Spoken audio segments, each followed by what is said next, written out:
Hi friends, ನಿಮಗೆಲ್ಲ ಮತ್ತೊಂದು ವಿಡಿಯೋಗೆ ಸ್ವಾಗತ. ಫ್ರೆಂಡ್ಸ್, ಇವತ್ತಿನ ವಿಡಿಯೋದಲ್ಲಿ ಭಾರತದ ಹೆಮ್ಮೆಯ ಪುತ್ರ, ಮಾಜಿ ರಾಷ್ಟ್ರಪತಿ, ಭಾರತ ರತ್ನ ಡಾಕ್ಟರ್ APJ ಅಬ್ದುಲ್ ಕಲಾಂ ಅವರ ಜೀವನ ಮತ್ತು ತತ್ವಗಳ ಬಗ್ಗೆ ತಿಳಿಯೋಣ. ಅಬ್ದುಲ್ ಕಲಾಂ ಅವರು ಕೇವಲ ವಿಜ್ಞಾನಿಯಾಗಿರಲಿಲ್ಲ, ಅವರು ವಿವಿಧ ಧರ್ಮಗಳ ಬಗ್ಗೆಯೂ ಅಪಾರ ಗೌರವವುಳ್ಳ ವ್ಯಕ್ತಿಯಾಗಿದ್ದರು. ಅದರಲ್ಲೂ ಹಿಂದೂ ಮತ್ತು ಮುಸ್ಲಿಂ ಧರ್ಮಗಳ ನಡುವೆ ಸಾಮರಸ್ಯವನ್ನ ಅವರು ಬಲವಾಗಿ ಪ್ರತಿಪಾದಿಸಿದ್ರು. ಈ ವಿಡಿಯೋದಲ್ಲಿ ಅವರ ಜೀವನದ ಕೆಲವು ಪ್ರಮುಖ ಘಟನೆಗಳು ಮತ್ತು ಅವರು ಧರ್ಮದ ವಿಷಯದ ಬಗ್ಗೆ ಏನು ಹೇಳಿದ್ದಾರೆ ಅನ್ನೋದನ್ನ ನೋಡೋಣ.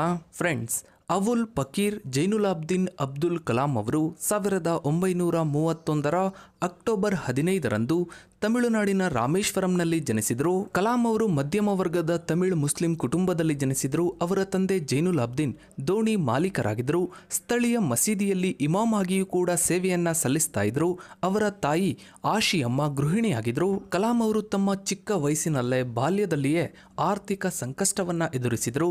ತಮ್ಮ ಕುಟುಂಬಕ್ಕೆ ಸಹಾಯ ಮಾಡಲು ಬಹಳ ಚಿಕ್ಕ ವಯಸ್ಸಿನಲ್ಲಿಯೇ ಪತ್ರಿಕೆಗಳನ್ನ, ನ್ಯೂಸ್ ಪೇಪರ್ಗಳನ್ನ ಮಾರಾಟ ಮಾಡೋದಕ್ಕೆ ಶುರು ಮಾಡ್ತಾರೆ. ರಾಮೇಶ್ವರಂ ಎಲಿಮೆಂಟರಿ ಹೈಯರ್ ಸ್ಕೂಲ್ ಮತ್ತು ಶ್ವಾರ್ಡ್ಜ್ ಹೈಯರ್ ಸೆಕೆಂಡರಿ ಸ್ಕೂಲ್ನಲ್ಲಿ ತಮ್ಮ ಶಾಲಾ ಶಿಕ್ಷಣವನ್ನ ಪೂರ್ಣಗೊಳಿಸ್ತಾರೆ. ಡಾಕ್ಟರ್ APJ ಅಬ್ದುಲ್ ಕಲಾಂ ಅವರ ಬಾಲ್ಯದ ಅನೇಕ ಪ್ರೇರಣಾದಾಯಕ ಘಟನೆಗಳಿವೆ. ಅವುಗಳಲ್ಲಿ ಒಂದು ಅವರ ಶಾಲಾ ದಿನಗಳಲ್ಲಿ ಸಂಭವಿಸಿದ ಘಟನೆ. ಕಲಾಂ ಅವರು ರಾಮನಾಥಪುರಂನ ಶ್ವಾರ್ಡ್ಜ್ ಹೈಸ್ಕೂಲ್ನಲ್ಲಿ ಓದ್ತಾ ಇರಬೇಕಾದ್ರೆ ಅವರ ಗಣಿತ ಶಿಕ್ಷಕರಾಗಿದ್ದ S ಶಿವಸುಬ್ರಹ್ಮಣ್ಯ ಅಯ್ಯರ್ ಅವರು ವಿಮಾನ ಹೇಗೆ ಹಾರುತ್ತೆ ಅನ್ನೋದನ್ನ ವಿವರಿಸೋದಕ್ಕೆ ಪ್ರಯತ್ನಿಸ್ತಾ ಇದ್ರು. ಆದ್ರೆ ಮಕ್ಕಳಿಗೆ ಅದು ಅರ್ಥ ಆಗ್ತಾ ಇರೋದಿಲ್ಲ. ಹೀಗಾಗಿ ಒಂದಿನ ಅಯ್ಯರ್ ಅವರು ಮಕ್ಕಳನ್ನ ಸಮುದ್ರ ತೀರಕ್ಕೆ ಕರೆದೊಯ್ತಾರೆ. ಅಲ್ಲಿ ಹಕ್ಕಿಗಳು ಹಾರುವುದನ್ನ ತೋರಿಸಿ ಅವುಗಳ ರೆಕ್ಕೆಗಳ ಚಲನೆ ಮತ್ತು ಗಾಳಿಯ ಒತ್ತಡದ ಬಗ್ಗೆ ವಿವರಿಸ್ತಾರೆ.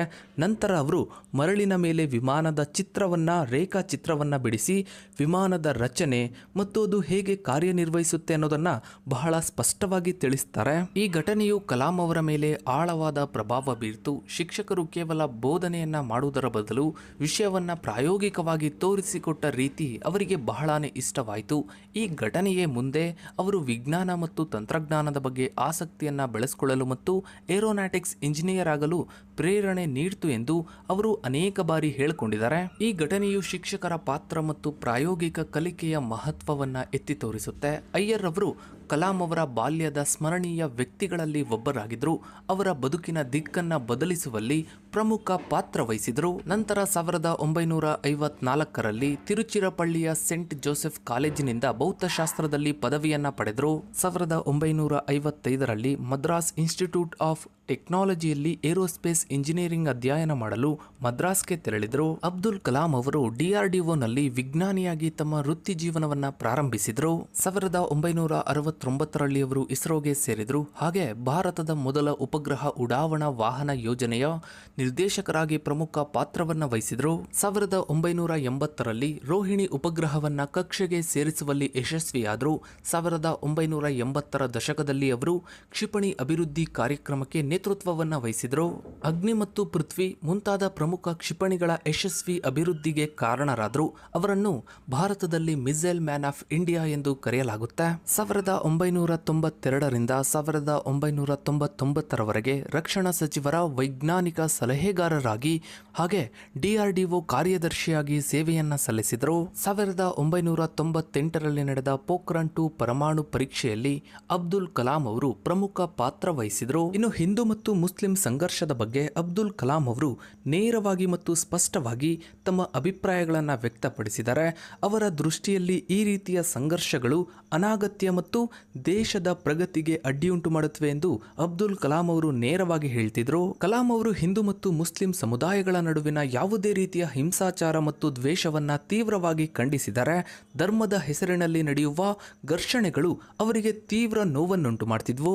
ಈ ಘರ್ಷಣೆಗಳು ದೇಶದ ಏಕತೆಗೆ ಮತ್ತು ಅಭಿವೃದ್ಧಿಗೆ ಮಾರಕ ಎಂದು ಅವರು ಸ್ಪಷ್ಟವಾಗಿ ಹೇಳಿದ್ದಾರೆ. ಪರಸ್ಪರ ದ್ವೇಷ ಮತ್ತು ಸಂಶಯದಿಂದ ದೇಶವು ಎಂದಿಗೂ ಮುನ್ನಡೆಯಲು ಸಾಧ್ಯವಿಲ್ಲ ಎಂದು ಅವರು ಪ್ರತಿಪಾದಿಸಿದ್ದಾರೆ. ಕಲಾಂ ಅವರು ಅನೇಕ ಬಾರಿ ಧರ್ಮವನ್ನ ರಾಜಕೀಯ ಲಾಭಕ್ಕಾಗಿ ಬಳಸಿಕೊಳ್ಳಲಾಗುವುದು ಎಂದು ಟೀಕಿಸಿದ್ದಾರೆ.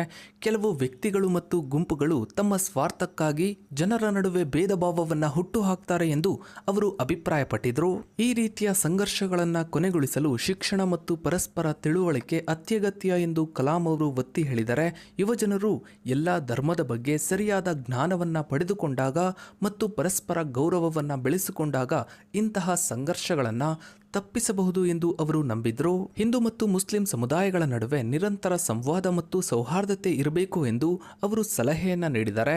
ಪರಸ್ಪರ ಸಂಸ್ಕೃತಿ ಮತ್ತು ನಂಬಿಕೆಗಳನ್ನು ಅರ್ಥ ಮಾಡಿಕೊಳ್ಳೋದ್ರಿಂದ ದ್ವೇಷವನ್ನ ಕಡಿಮೆ ಮಾಡಬಹುದು ಎಂದು ಅವರು ಪ್ರತಿಪಾದಿಸಿದ್ದಾರೆ. ಭಾರತವು ಒಂದು ಬಲಿಷ್ಠ ಮತ್ತು ಅಭಿವೃದ್ಧಿ ಹೊಂದಿದ ರಾಷ್ಟ್ರವಾಗಬೇಕಾದ್ರೆ ಎಲ್ಲ ಧರ್ಮದ ಜನರು ಒಗ್ಗಟ್ಟಿನಿಂದ ಬಾಳ್ಬೇಕು.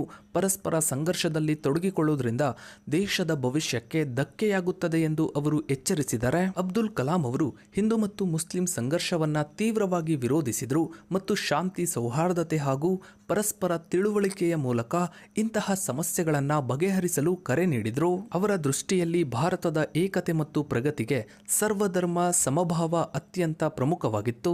ಅಬ್ದುಲ್ ಕಲಾಂ ಅವರು ಹಿಂದೂ ಮತ್ತು ಮುಸ್ಲಿಂ ಧರ್ಮಗಳ ಬಗ್ಗೆ ಆಳವಾದ ಗೌರವವನ್ನ ಹೊಂದಿದ್ರು. ಈ ಎರಡೂ ಧರ್ಮಗಳ ನಡುವೆ ಸಾಮರಸ್ಯ ಮತ್ತು ಸಹೋದರತ್ವ ಇರಬೇಕೆಂದು ಬಲವಾಗಿ ನಂಬಿದ್ರು. ಅವರು ತಮ್ಮ ಜೀವನ ಮತ್ತು ಸಂದೇಶಗಳ ಮೂಲಕ ಈ ವಿಷಯವನ್ನ ಅನೇಕ ಬಾರಿ ವ್ಯಕ್ತಪಡಿಸಿದ್ದಾರೆ. ಕಲಾಂ ಅವರು ಹಿಂದೂ ಧರ್ಮವನ್ನ ಸಹಜವಾದ ಧರ್ಮ ಎಂದು ಕರೆದಿದ್ದಾರೆ. ಅದರ ಸಹಿಷ್ಣುತೆ ಮತ್ತು ಸದಾಚಾರದ ಗುಣಗಳು ನಾಗರಿಕ ಸಮಾಜವನ್ನ ನಿರ್ಮಿಸಿವೆ ಎಂದು ಅವರು ಹೊಗಳಿದ್ದಾರೆ. ಇನ್ನು ಅಬ್ದುಲ್ ಕಲಾಂ ಅವರಿಗೆ ಭಗವದ್ಗೀತೆಯ ಬಗ್ಗೆ ಅಪಾರವಾದ ಗೌರವವಿತ್ತು. ಅವರು ಅದನ್ನ ಪ್ರತಿನಿತ್ಯ ಕೂಡ ಓದ್ತಾ ಇದ್ರು ಎಂದು ಹೇಳಲಾಗುತ್ತೆ. ಇನ್ನು ಕಲಾಂ ಅವರು ತಮ್ಮ ಬಾಲ್ಯದ ಹಿಂದೂ ಸ್ನೇಹಿತರೊಂದಿಗೆ ಉತ್ತಮ ಬಾಂಧವ್ಯವನ್ನ ಹೊಂದಿದ್ರು. ರಾಮೇಶ್ವರಂನ ಶಿವನ ದೇವಾಲಯಕ್ಕೆ ಭೇಟಿ ನೀಡುತ್ತಿದ್ರು. ಹಿಂದೂ ಧರ್ಮದ ಆಳವಾದ ತತ್ವಗಳನ್ನ ಅರಿತುಕೊಳ್ಳಲು ಅವರು ಹಿಂದೂಯಿಸಂ ಆನ್ ಇಂಟ್ರೊಡಕ್ಷನ್ ಎಂಬ ಪುಸ್ತಕವನ್ನ ಬಿಡುಗಡೆ ಮಾಡಿದ್ದಾರೆ. ಈ ಪುಸ್ತಕದಲ್ಲಿ ಎಲ್ಲಾ ಧರ್ಮಗಳು ಒಂದೇ ರೀತಿಯ ಮೌಲ್ಯಗಳನ್ನ ಬೋಧಿಸುತ್ತವೆ ಎಂದು ಅವರು ಪ್ರತಿಪಾದಿಸಿದ್ದಾರೆ. ಇನ್ನು ಕಲಾಂ ಅವರು ಮುಸ್ಲಿಂ ಧರ್ಮವನ್ನು ಕೂಡ ಗೌರವಿಸ್ತಾ ಇದ್ರು. ಅವರು ಪ್ರತಿನಿತ್ಯ ನಮಾಜ್ ಮಾಡ್ತಾ ಇದ್ರು. ಹಾಗೆ ರಂಜಾನ್ ತಿಂಗಳಿನಲ್ಲಿ ಉಪವಾಸವನ್ನ ಆಚರಿಸ್ತಾ ಇದ್ರು. ಅವರ ತಂದೆ ಸ್ಥಳೀಯ ಮಸೀದಿಯ ಇಮಾಮ್ ಆಗಿದ್ರಿಂದ ಮುಸ್ಲಿಂ ಸಂಪ್ರದಾಯಗಳನ್ನ ತಮ್ಮ ಮಕ್ಕಳಿಗೆ ಹೇಳಿಕೊಟ್ಟಿದ್ರು. ಅಬ್ದುಲ್ ಕಲಾಂ ಅವರು ಭಾರತದ ಸರ್ವಧರ್ಮ ಸಮಭಾವದ ಸಂಸ್ಕೃತಿಯನ್ನ ಬಲವಾಗಿ ನಂಬಿದ್ರು. ಹಿಂದೂ ಮತ್ತು ಮುಸ್ಲಿಮರು ಪರಸ್ಪರ ಗೌರವ ಮತ್ತು ತಿಳುವಳಿಕೆಯೊಂದಿಗೆ ಬಾಳಬೇಕು ಎಂದು ಅವರು ಪ್ರತಿಪಾದಿಸಿದರು. ಧರ್ಮವನ್ನು ಪ್ರೀತಿ ಮತ್ತು ಸಹಾನುಭೂತಿಯ ಸೇತುವೆಯಂತೆ ಅವರು ನೋಡ್ತಾ ಇದ್ರು. ವಿವಿಧ ಧರ್ಮಗಳು ಸುಂದರವಾದ ಉದ್ಯಾನಗಳಿದ್ದಂತೆ ಮತ್ತು ಅವುಗಳನ್ನ ಪ್ರೀತಿಯಿಂದ ಬೆಸೆಯಬೇಕು ಎಂದು ಅವರು ಹೇಳ್ತಾ ಇದ್ರು. ಒಟ್ಟಾರೆಯಾಗಿ ಅಬ್ದುಲ್ ಕಲಾಂ ಅವರು ಧರ್ಮವನ್ನ ಒಗ್ಗಟ್ಟಿನ ಸಂಕೇತವಾಗಿ ನೋಡ್ತಾ ಇದ್ರು. ಹಿಂದೂ ಹಾಗೂ ಮುಸ್ಲಿಂ ಧರ್ಮಗಳೆರಡೂ ಶಾಂತಿ ಮತ್ತು ಸಹೋದರತ್ವವನ್ನ ಬೋಧಿಸುತ್ತವೆ ಎಂದು ನಂಬಿದ್ರು.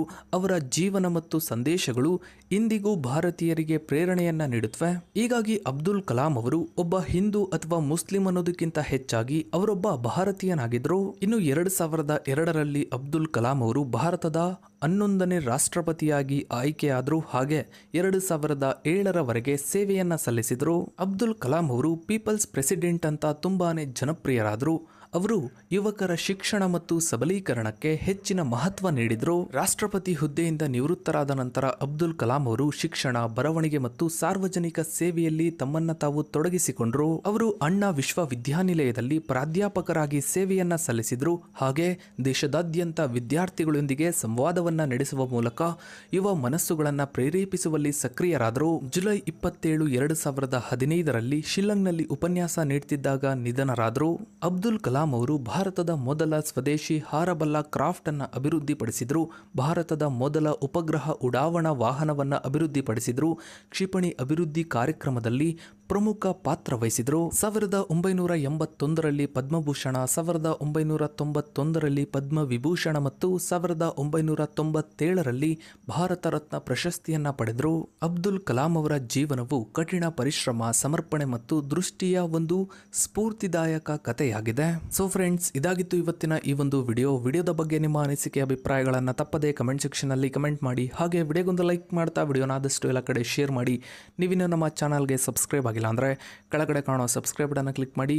ಹಾಗೆ ಪಕ್ಕದಲ್ಲಿ ಕಾಣೋ ಬೆಲ್ ಐಕನ್ ಕೂಡ ಕ್ಲಿಕ್ ಮಾಡಿ. Thanks for watching.